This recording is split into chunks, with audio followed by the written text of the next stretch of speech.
ખેડૂત મિત્રો, આ મગફળીનો પાક છે અને મગફળી તમને કહું પીળી પડી ગઈ હતી અને એમાં આપણે સુપીક સોઇલ આપ્યું છે ગ્રેન્યુલ, બરાબર, દાણાદાર આવે છે, જે 1 એકરમાં 10 કિલો નાખવાની ભલામણ હોય, એની બદલે આ 2 વીઘાની માલી પાસે એને 10 કિલો નાખી દીધું છે. તમે જોઈ શકો છો ફરતી માંડવી ફર્સ્ટ ક્લાસ રીતે હાઈ ક્લાસ લીલી સમ થઈ ગઈ છે, બરાબર છે.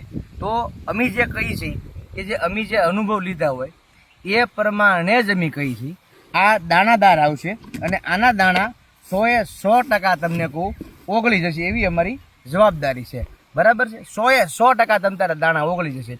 હવે તમારા ગામમાં, તાલુકામાં અને જિલ્લામાં જ્યાં લોકો રખડતું ખાતર વેચવા આવતા હોય છે કે ડીએપી અને ડીઈપી જેવું ખાતર આવે, યુરિયા તો કે યુરિયા જેવું ખાતર આવે, એમોનિયમ તો એમોનિયમ જેવું જ ખાતર આવે, જે ખાતરો અંગૂઠો દીઠા નથી મળતા એ ખાતરો તમને 300 રૂપિયાની થેલીથી માંડીને 1200 રૂપિયા સુધી ગામડે ગામડે તમને ખેડૂતોને આપી જાય છે.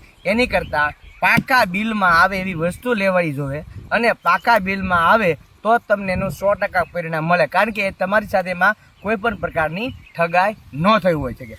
હું એવું નથી કહેતો કે આ વસ્તુ ફક્ત મારી પાસે નીલમ એગ્રો કેમિકલ તળાજામાં જ મળે, હરેક ઠેકાણે મળે. તમારા તાલુકામાં, ગામમાં અને જિલ્લામાં ગમે ને મારો આ વિડીયો બતાવવાનો, સેવ કરી લેવાનો, તમારા દુકાનદારને મોકલી દેવાનો કે ભાઈ આ આપણે ખાતર જોઈએ છે. ખાતર એટલે કે આ આવશે સુપીક સોઇલ, આમાં ઓર્ગેનિક કાર્બન આવે, માઇક્રોરાજ આવે, ડીઈપી, યુરિયા અને પોટાશ આવે, સીવીડ એક્સ્ટ્રા આવે છે, એમિનો એસિડ આવે છે, હ્યુમિક એસિડ આવે છે, જે તમારા કોઈ પણ પાકને સંપૂર્ણ સારો વિકાસ કરવા માટે આ બધા જ તત્વોની જરૂરિયાત રહેશે.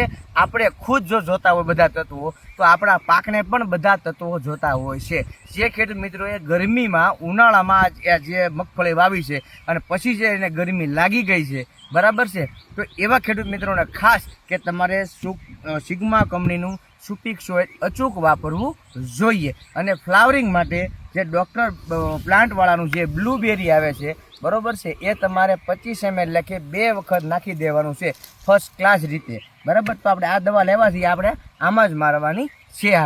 આપણો વિડીયો સારો લાગ્યો હોય તો ચેનલને સબસ્ક્રાઈબ કરી લેજો, ફોલો કરી લેજો, અને જેમને મગફળી કરી હોય અને પાક પીળો પડી ગયો હોય અને ખોટા નકામા ખાતર ન નાખવા હોય એવા ખેડૂત મિત્રોને આ વિડીયો શેર કરી દેજો. જય જવાન, જય કિસાન.